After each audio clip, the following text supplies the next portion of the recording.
اعوذ باللہ من الشیطان الرجیم بسم اللہ الرحمن الرحیم الحمدللہ علیہ والصلاۃ علیہ اما بعد قال الحسین علیہ الصلاۃ والسلام الموت اولا من العار والعار اولا من النار۔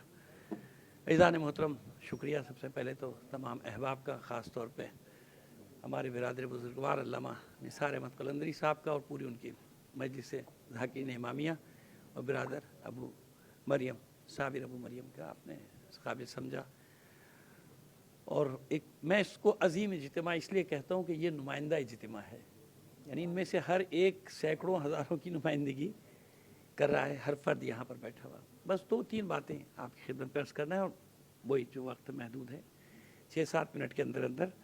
پہلی بات تو یہ کہ سب سے پہلے تو ظاہر ہے کہ ہمارے ملک پہ رات کو تاریکی میں حملہ کیا گیا، اور یہ تو نہیں ہو سکتا کہ ہم بے خبر ہوں۔ سب سے پہلے ہمیں اس پر بھی سوچنا چاہیے کہ دیکھیے یہ ایک ہی سلسلے کی کڑی ہے۔ اہل منبر کو زمانے کے حالات سے اگر آگاہی نہیں تو معذرت کے ساتھ پھر وہ حق ادا نہیں کر سکتا۔ ہندوستان نے جو کل حملہ کیا ہے بھائی، یہ فلسطین غزہ کے معاملے سے الگ نہیں ہے۔ کون ہے اس کے پیچھے؟ کس نے اس کو شے دی ہے؟ کہاں کل رات کو جشن منایا گیا؟ آپ کو معلوم ہے کہ تل ابیب کی سڑکوں پہ کل جشن ہوا ہے رات کو، جیسی یہ خبر گئی ہے کہ بھارت نے پاکستان پر حملہ کر دیا۔ ہمارے حکمرانوں کو سمجھ میں آئی یا نہیں آئے؟ ہمیں سمجھ میں آئی یا نہیں آئی؟ یہ پورا کھیل جو ہمیشہ سے ہم سمجھا رہے ہیں کہ بھائی ایک کے بعد ایک کا نمبر ہے، یہ وہی سازش ہے، طاغوتی سازش، کہ اس کے پیچھے بھی اسرائیل ہے۔ اسرائیل فوراً آ گیا، رات کو آ گیا۔ سب سے پہلے جس نے ایک ہی ملک نے تائید کی اور خوشی کا اظہار کیا وہ ہے اسرائیل، اور کئی مہینوں سے یہ پلاننگ ہو رہی تھی، ابھی کی پلاننگ نہیں ہے کہ اسرائیل وہاں اسلحہ بھی پہنچا رہا ہے، چیزیں بھی پہنچا رہا ہے، سب پہنچا رہا ہے، ان کو وزیر بھی آ کے جا رہے ہیں، سب آ کے جا رہے ہیں۔ سب معلوم ہونا چاہیے ہمیں کہ یہ ایک ہی کھیل ہے، سارا کا سارا ایک ہی کھیل ہے، سب پیچھے اس کے، جہاں اسرائیل کھڑا ہے وہ ایک شیطانی طاقت ہے ساری۔ تو ہم ان تمام چیزوں سے والا تر ہو کر، ہمارے شکوے گلے سب اپنی جگہ ہیں، لیکن بھائی مٹی تو ہماری ہے نا، زمین تو ہماری ہے۔ یہ تو بھاگ جائیں گے خبیث سیاستدان، معلوم ہے آپ کو، اپنے بچوں سمیت بھاگ جائیں گے، ان کے پاسپورٹ بھی باہر کے، ان کے بچوں کے پاسپورٹ بھی باہر کے، یہ سب بھاگیں گے ہیلی کاپٹروں میں بیٹھ کے۔ ہمیں لڑنا ہے، ہمیں اپنے وطن کا دفاع کرنا ہے بھائی، ہمیں یہی مرنا ہے، ہماری قبریں بھی یہی مرنی ہے، ہم کہاں جائیں گے؟ قوم کو اس وقت اتحاد کا مظاہرہ کرنا ہے۔ رات سے جو چیز نظر آ رہی ہے دیکھنے، وہ یہی نظر آ رہی ہے کہ قوم بیچاری جوش میں ہے، قوم ہوش میں ہے، قوم میدان۔ اور یہ اتنا معمولی معاملہ نہیں ہے کہ جناب وہ رات کو اس نے حملہ کیا اور اب وہ سیز فائر ہو جائے، صلح اور سوائی جو ختم ہو جائے، نہیں۔ ایک ایسا سبق آموز جس کو جو بار بار اعلان کیا جا رہا ہے، ایسا نہ ہو کہ پیچھے ہٹ جائیں، پیچھے نہیں ہٹنے دینا ہے، ایک سبق دینا ہے ان شیطانی طاقتوں کو، ایسا سبق دینا ہے کہ بھائی تاکہ آئندہ کسی کی جرت نہ ہو۔ اب ہمیں یہ سبق پڑھانے کی کوشش نہ کی جائے کہ معاشی نقصان کتنا ہوگا اس کا، آج کیا مل رہا ہے قوم کو یار، معاشی نقصان، اور کیا معاشی نقصان ہوگا؟ اب یہ پٹیاں پڑھانے کے لیے آ جائیں گے وہ سامراج کے ایجنٹ، سارے تجزیہ نگاروں کی صورت میں، جب اوپر سے لائن آئے گی نا وہاں سے کہ بس اب بند، 4 دن تک تھی لڑائی، اب نہیں لڑنا، پھر بیٹھ جاؤ آرام سے۔ سمجھ گئے آپ؟ تو میں یہ باتیں اس لیے کر رہا ہوں کہ سب ایک ہی سلسلے کی کڑی ہے۔ اب آئیے، یہ تو احساس ہو گیا کہ جو بار بار ایک بات کی آتی برسوں سے کہ بھائی یہ نہ سمجھو کہ فلسطین کا مسئلہ ہے، غزہ کا مسئلہ ہے، اس کا مسئلہ نہیں ہے، یہ سب ایک چین میں بن رہا ہے، سب ایک ایک کر۔ شام گیا، لبنان کی ایسی تیسی ہوئی، یمن پر بمباری شروع ہو گئی، کیا سمجھتے ہیں آپ؟ سعودی عرب بچے گا؟ امارات بچے گا؟ قطر بچے گا؟ مصر بچے گا؟ کوئی نہیں بچے گا۔ بس بچے گا کون؟ جو حسین کی اس قول کو سمجھتا ہے، الموت اولا من العار۔ بہت معذرت کے ساتھ آپ کے سامنے حالات، ہمارے یہاں ایک ایسا طبقہ بھی ہے جو ممبر پہ جا کے پڑھانے کی کوشش کرتا ہے کہ ہمارا کسی چیز سے کوئی تعلق نہیں، کوئی لینا دینا نہیں، ہم تو ایک ہی کام کے لیے پیدا ہوئے ہیں بس۔ یہ ایک سامراجی فکر دی جاتی ہے اس کو تاکہ وہ یہ زہر، یہ پوائزن لوگوں میں پھیلائے کہ تمہارا انقلاب سے کوئی تعلق نہیں، تم کیا انقلاب کیا؟ کربلا انقلاب کے علاوہ بھی کچھ ہے کیا؟ کربلا انقلاب کے علاوہ بھی کچھ سکھاتی ہے کیا؟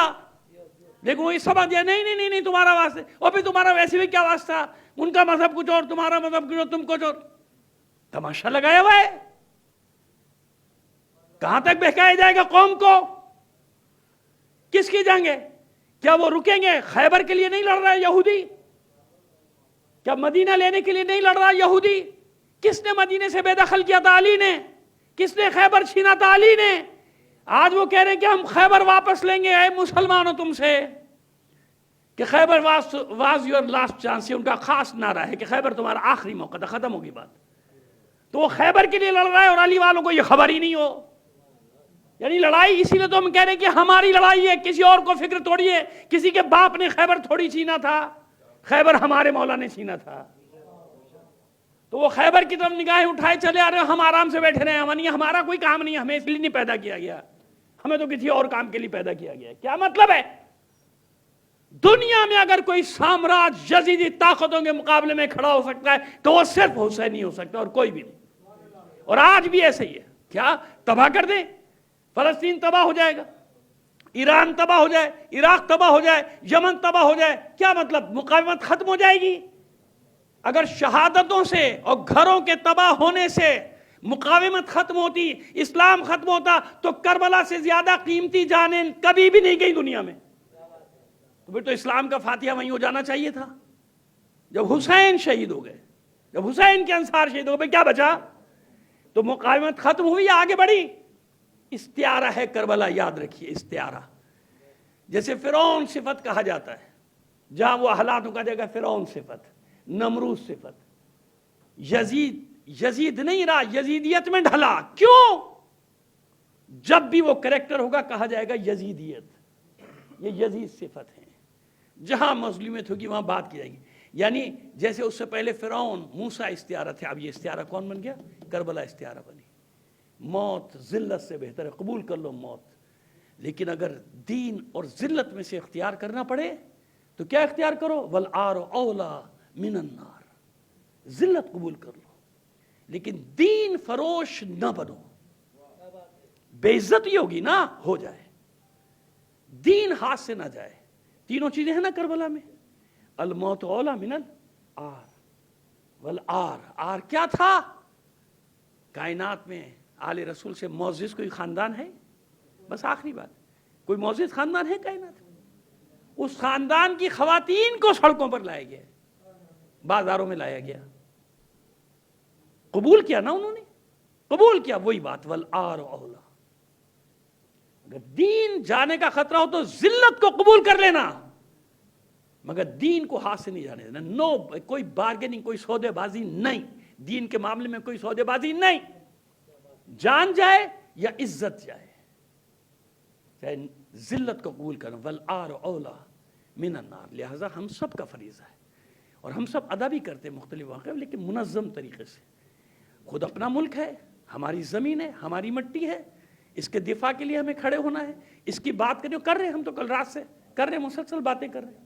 ہمارے شکایت حکمرانوں سے، زمین سے تھوڑی ہے۔ ملک تو میرا ہے نا، وطن میرے باپ دادے نے بنایا ہے، ہمارے آپ کے اجداد کا ملک ہے، یہ انہوں نے بنایا ہے، لہٰذا ہمیں اس کی فکر ہے، ہم اس کے لیے جانے دیں گے۔ بالکل عملی طور پہ میں کہہ رہا ہوں، عملی طور بھی ہم آ جائے گا دنیا کے سامنے، ہم اس کے لیے۔ اور دوسری بات یہ کہ مظلوم کو فراموش نہ کرو۔ آپ کو جانتے ہیں اس سے بڑی کامیابی آپ کی کیا ہے کہ اتنی تباہی اور بربادی کے باوجود فلسطین کا بچہ صرف ایک ہی قوم کا شکریہ ادا کر رہا ہے۔ دیکھ لیجیے، آپ سرچ کر لیجیے، ایک ہی قوم کا، کہ حسینیوں کے سوا کسی نے ہمارا ساتھ نہیں دیا۔ بس کیونکہ 10 منٹ سے زیادہ کا وقت نہیں، بلکہ میں نے 8-9 منٹ ہی لی۔ پروردگار آپ سب رکھیں، توفیقات میں اضافہ فرمائے۔ انشاءاللہ ہم سب ایک دوسرے کے ہاتھوں میں ہاتھ ڈال کے اور یہ پیغام لے کر اس محرم میں خدا نے چاہا بالکل آخری حد تک جائیں گے، اور معلوم ہو جائے دنیا کو کہ حسینی ہوتا کون ہے۔ وما علینا الا البلاغ المبین۔ صدق۔